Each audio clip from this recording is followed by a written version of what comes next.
আসসালামু আলাইকুম। তো চলে আসছি আজকে একটি নতুন ভিডিও নিয়ে। তো আজকের ভিডিওতে কথা বলবো আপনারা চীনা হাঁসের বাচ্চাকে জিঙ্ক কিভাবে খাওয়াবেন এবং কোন জিঙ্ক ব্যবহার করবেন এটা নিয়ে কথা বলবো। তো এখানে দেখতে পাচ্ছেন যে এটা হচ্ছে ছোট বাচ্চাদের একটা জিঙ্ক, আর এখানে আমি কিছু পানি নিয়েছি অল্প করে। আমার যেহেতু চীনা হাঁসের বাচ্চা 5 পিস, তো সেই হিসেবে আমি অল্প পানি নিয়েছি এবং এখান থেকে পরিমাণ মতো আমি 1/2 ml জিঙ্ক আমি এখান থেকে নেব।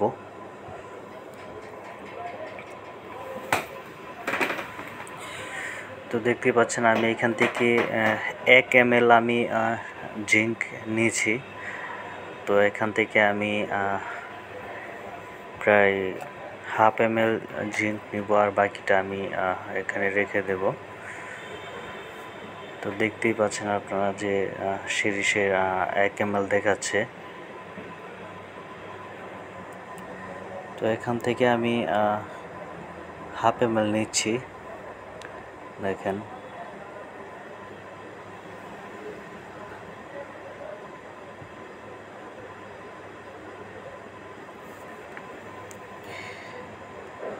হ্যাঁ, এই পর্যন্ত 1/2 ml নিচ্ছি, আর বাকিটুকু আমি এখান থেকে রেখে দিলাম।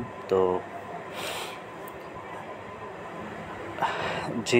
এখন যে বাটিতে পানির সাথে জিঙ্ক দিয়েছি, এটা খুব সুন্দর করে আপনারা মিশিয়ে নেবেন, যাতে পানির সাথে ওষুধটা খুব সুন্দরভাবে মিশে যায়। এই কারণে গুলিয়ে নেবেন, খুব সুন্দর করে মিশিয়ে দেবেন। তো এখন আমি আমার চীনা হাঁসগুলোকে জিঙ্কের যে ওষুধ পানি সেটা দিব। এখানে দেখেন ফিড রাখা আছে, যে স্টার্টার ফিড আছে সেটা রাখা আছে, এবং ওই যে ওইখানে আমার চীনা হাঁসের বাচ্চাগুলো দেখতে পাচ্ছেন, 5 পিস চীনা হাঁসের বাচ্চা আমার। আর এখানে আছে নারিশের স্টার্টার যে ফিড আছে বাচ্চাদের, সেটা। এই তো আমার হাঁসগুলো চলে আসছে। তো আমি সবসময় হাতে ধরে এভাবে খাইয়ে দিই, কারণ বাচ্চাগুলো খুবই দুষ্ট, একদম পাত্রে উঠে যায়, ওইটা এখানে সারা শরীর ভিজিয়ে ফেলে, যার কারণে ঠান্ডা লাগার সম্ভাবনা থাকে। এই জন্য আমি আমার হাত দিয়েই এদেরকে পানি যখন দেই, আমি আমার হাত দিয়ে এদেরকে খাওয়াই দিই।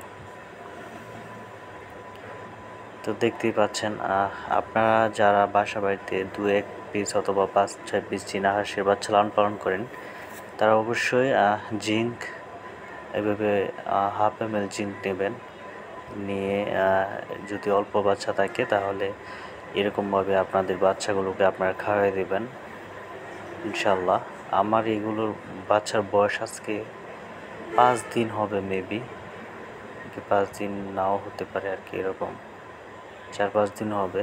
তো মাশাআল্লাহ কত সুন্দর।